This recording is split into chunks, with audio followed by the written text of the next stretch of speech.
இவ்வளோ நாள் நம்மளை பிடிக்கலன்னு தான் சொன்னாங்க. ஆனால் இப்போது நம்ம ஃபோட்டோவை பார்த்து தெரிச்சு ஓடி இருக்கே அந்த பொண்ணு. முதல்ல பியூட்டி பார்லர் போய் நம்ம மூஞ்சி சரி பண்ணணும். ஆமாம், இல்லைன்னா பார்க்குற ஒவ்வொரு பொண்ணும் இப்படி தான் ஓடிக்கிட்டே இருக்கும். என்னது ஃபோன் பண்ணி அடிக்குது? ஹலோ, நான் கோவிந்தன் பேசுகிறேன். நீ பார்த்த அந்த பொண்ணு ஓடி போனதுனால நானே உனக்கு ஒரு பொண்ணு பார்த்துருக்கேன். The next day. ஒரு வழியாக பொண்ணு வீட்டை கண்டுபிடிச்சி வந்தாச்சு. காலிங் பெல் அடிப்போம். அந்த வீட்டில் காலிங் பெல் அடிச்சு தான் எல்லாமே காலியாக போச்சு. கதவை தட்டுவோம். அப்பாடா, கதவு திறக்குது. நீங்கள், என் பேர் கல்யாணம். வாங்க வாங்க வாங்க, உள்ளே வாங்க. சோபாவில் உட்காருங்க மாப்பிள்ளை. ஆஹா, மாப்பிள்ளைனே சொல்லிட்டாங்க. அப்போது பொண்ணு நமக்கு தான்.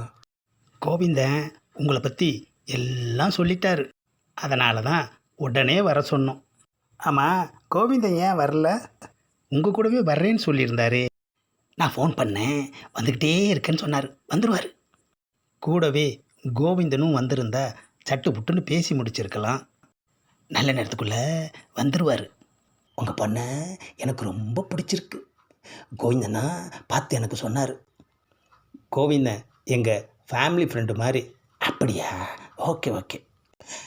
நாம் பார்த்துருந்தா கூட இப்படி ஒரு பொண்ணு கிடச்சிருக்காரு. கோவிந்தனை வெயிட்டாக கவனிச்சிட வேண்டியது தான். A few moments later. என்னது, பொண்ணோட அப்பா ஃபோனில் பேசிக்கிட்டே வெளியில் வர்றாரு. பேசட்டும். Later. என்னது, கோவிந்தனையும் காணோம். இவரும் ஃபோன்லேயே பேசிகிட்டு இருக்காரு. இந்த டேபிளுக்கு யார் சப்ளையர்?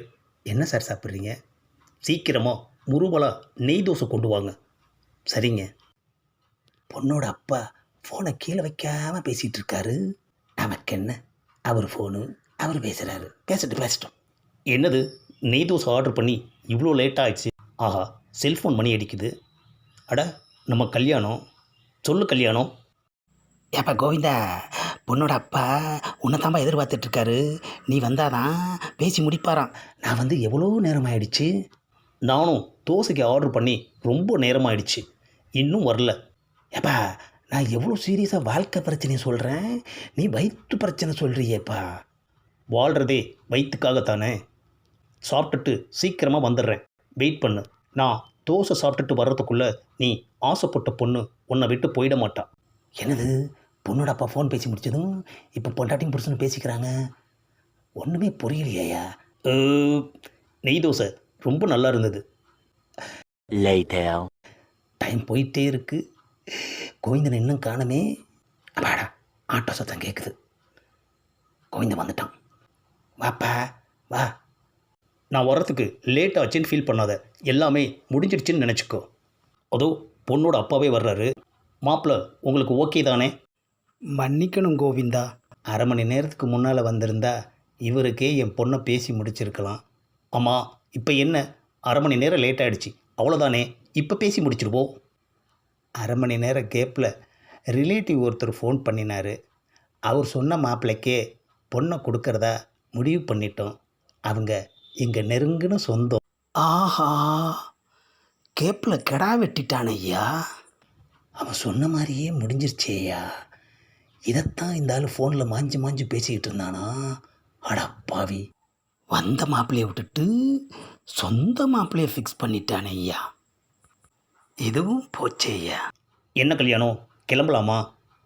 ஃபஸ்ட்டு பார்த்த பொண்ணு எஸ்கேப், இப்போ பார்த்த பொண்ணு மிஸ்ஸிங், அடுத்த பொண்ணு எப்படியோ.